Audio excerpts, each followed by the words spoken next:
मैले एकजना भाइलाई नास्ता ल्याउनु पऱ्यो भने 1000 दिएको थिएँ, भाइले नास्ता ल्याइहाल्यो। अब भाइले नास्ता के ल्यायो त 1000 को अब चाहिँ भनेपछि भाइले चाहिँ अब नास्ता झिक्छ, अब देखाउँछ। एउटा बेर चाहिँ भाइले देखायो है, एउटा बेर चाहिँ भाइले ल्याएको छ। भाइले बेर चाहिँ आफू खाँदैन है। अब चाहिँ बेर चाहिँ पक्कै मेरो लागि होला जस्तो लाग्छ। अब के चाहिँ मासुको आइटममा यो सायद मासुको आइटम नै होला। अब अर्को पनि छ क्या है, एउटा रेड बुल चाहिँ भाइले आफ्नो लागि ल्याएछ। अनि मासुको आइटम भाइले ल्याएको छ, अनि एउटा बेर ल्याएको छ। यो चाहिँ नास्ता रहेको छ। अब त्यसपछि लगेर चाहिँ बेर त भाइले खोल्नु पऱ्यो। ल भाइ बेर खोल, कहिले नखोलेको मान्छे तर भाइले खोल्नुपर्छ। भाइले दाँतले पो खोल्छ त बेर। ओहो भाइले ल ठिक छ, खोलेर है ल बेर चाहिँ भाइले राख्दैछ है गिलासमा।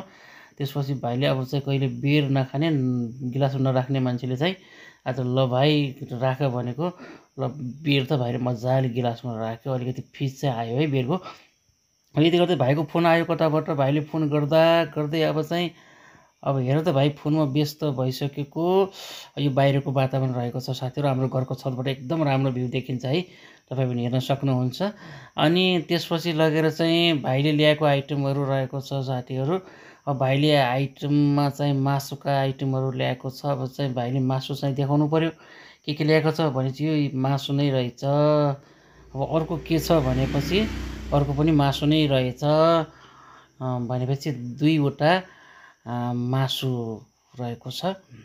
भाइले 2वटा आइटम मासुको आइटम ल्याएको छ। अब बियर चाहिँ मलाई गिलासमा राखिराखेको छ। अब त्यस्तै आफूले रेड बुल र मासु खाने कुराकानी रहेको छ। धेरै धेरै धन्यवाद छ भाइ।